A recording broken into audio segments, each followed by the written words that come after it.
Okay, so fresh fuel, we made sure that's in good shape. The other important thing, definitely coolant. You want to make sure your coolant's in good shape. Now this one, Carlos, if you don't mind swinging around this side here, we're going to take a look at the radiator.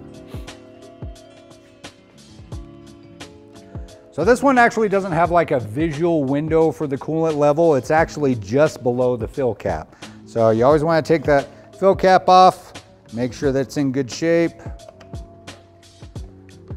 Good idea is to make sure you don't have any corrosion built up around the rubber edges too. If you do, just take a rag and clean it out. Sometimes some WD works out really good too. WD is actually a light solvent, so you can kind of use that, and plus it will lubricate the system as well. So once that's clean, I usually take a rag inside here, make sure there's no debris inside there just from corrosion, that type of thing.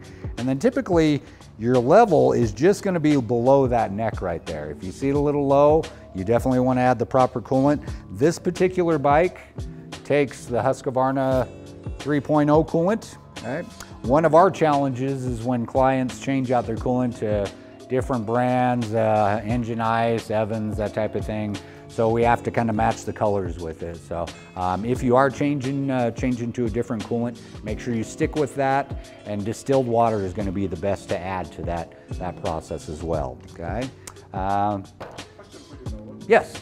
Now you've gone through kind of the prep for the Husqvarna. Are those steps that you've gone through pretty standard with? Pretty standard across any motorcycle across the board. So that's the nice thing about it is motorcycles are pretty much a motorcycle. They have different labels, sometimes a little different technology, but a lot of the base concepts are right on point with every bike out there. And that includes 4-stroke, 2-strokes? 2-strokes can be a little different. On the 2-strokes, typically when you change the oils on the 2-strokes, you're not going to run across engine oil filters on the 2-strokes. Basically, you're just going to drain the case oil, cap it back up, and then fill the capacity on those. Some 2-strokes have sight windows that you can use to visually see that. This particular bike, this one's a 4-stroke, so you do have a sight window here. Some of them actually have a bolt that you remove, and you're actually going to wait for that fluid to start dripping out of that side bolt right there. And once it stops dripping, then you know your capacity, you can cap that back up. Another benefit you can also use, I don't see my Ratio Rite cup here. If anybody's familiar with a Ratio Rite cup for mixing 2-stroke, you can actually use one of those and just fill the capacity instead of using that little sight window and making kind of a dribbly mess on the side of your bike too. So. Oh, perfect. This is actually one of the Ratio cups. Thanks, Randy. So then if you know your amount, typically we can get that amount off our owner's manual or the wonderful internet. We can get all sorts of information out there. But that'll give you a fluid amount on your oil levels. So if maybe you don't want to use that little drippy sight bolt and remove that and have it draining down the side of your case, you can just fill the capacity, cap it back up, and then you're good to go on that part. Is there a particular type of oil for 4-stroke? You know, a lot of people kind of have their own mindset on what they want to do. Typically, I prefer to use the factory oil, what comes in the bike. Suzuki's, I use the X-Star oils. Hondas, there's the Honda's oils. Unfortunately, we don't have all the off-brand oils, so sometimes we're forced to use some of our own quality oil as well. I'll give you a heads up, the X-Star oil is amazing oil. It's really good stuff, so that's actually what I use in a lot of my stuff. My buddies that race and run Husqvarnas, they run the Motorex oils in their units, and a lot of that is because the engineers have developed those engines with that type of lubricant. Unfortunately, the other lubricants that are out there, they're kind of getting a second-hand involvement in what they're developing with their oil. So they actually haven't had time to sit with the engineers and see what compression rates are and all that on some of the off-brand oils. So personally, I like it sticking with the factory oils. I think that's kind of the best way to go on it.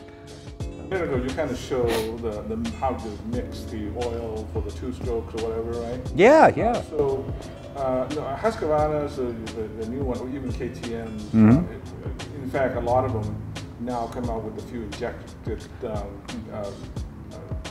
fuel systems. Yeah, the TPI system, correct. Yeah. Yep. So when for those that are on 2-strokes with fuel injected, are there different type of oil that you must use with the you inject it versus? You do need to use the low smoke two-stroke oil. Some of the oils can be a little heavier on the injections. That's actually one reason I really prefer to stick with the factory oils on that, because they have designed their injection systems around that oil.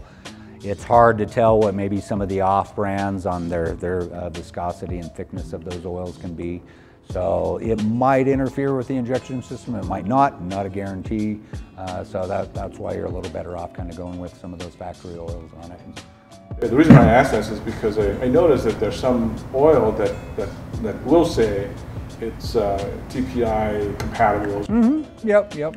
And some of those companies, they've actually had the chance to do research and development with those factory companies as well. So they'll say, okay, yeah, your oil's good for this and it works just fine. So that's why you're going to hear comments like that their product is perfectly safe to use with the TPI system. So if you've got a preference on the oil that you like and you've had good results with it, stick with it. I mean, there's nothing wrong with that. I mean, it is kind of rocket science what they do in the lubrications and stuff like that, but they're all good brands. If you know the product and you've worked with it for a long time and you're comfortable with it, totally fine with running with that. Some things I stay away from, if I don't recognize the name and I've never seen it, I'm probably not going to run with it. So that's kind of my rule of thumb on that part of it. Good deal. Awesome. Sorry to interrupt you. No, you're totally fine, Jeff. I love the questions.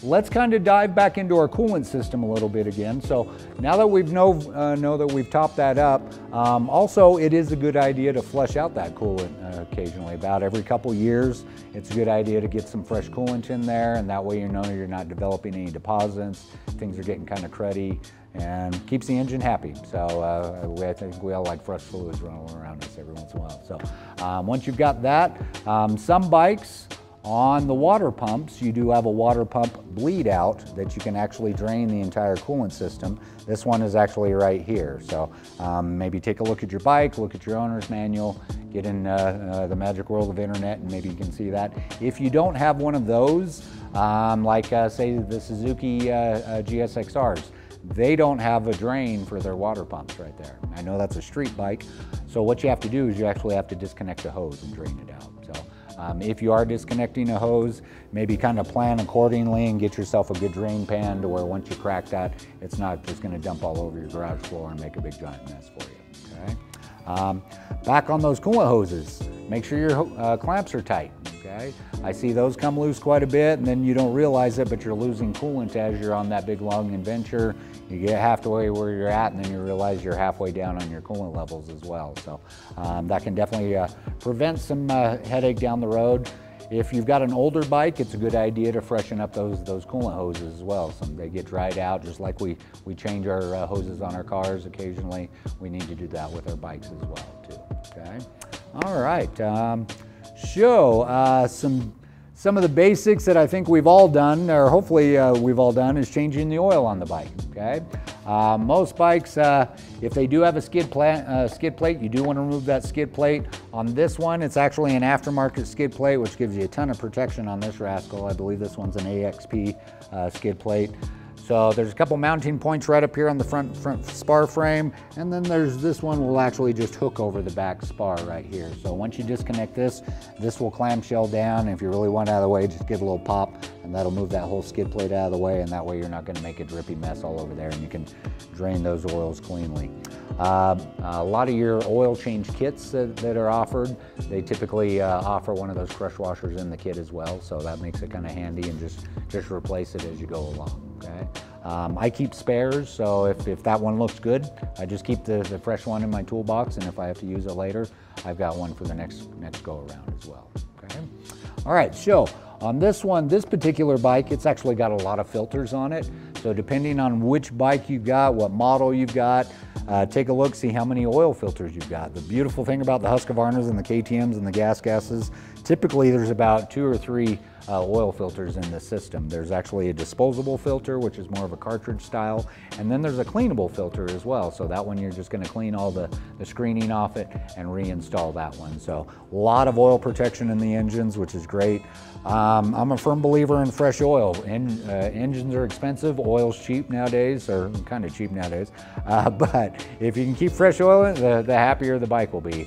I typically race on a lot of weekends, so after my race weekends is actually when I'll change my oil out. If you're just doing some fun trail riding, getting out with a family, doing your adventures, just stick on your regular oil change intervals. An average oil change on most bikes is about every 8 to 10 hours on most of them. But if you have any questions, definitely double check your owner's manual. That's going to give you a good service manual spec on that information as well. Okay. So fresh oil, fresh coolant, make sure we're good up on those. Make sure our hose clamps are snug so we don't have any issues there. Motorcycles do consume oil. It'd be nice if we could just run them out to that next oil change. Some bikes, like one of my particular bikes, it actually consumes about a quart every 2,000 miles. So it consumes about every 2,000 miles, about a quart of oil. So don't be surprised if you change your oil and you check it after a while and maybe it looks a little lower than you expected. It's just a natural thing that engines do, is they do chew up oil a little bit. That's why we want to make sure that we're staying on top of that oil levels and making sure that we're good there, especially when we're running our bikes at a higher RPM. It's going to keep that oil level hitting up in the top of the valve chamber as well.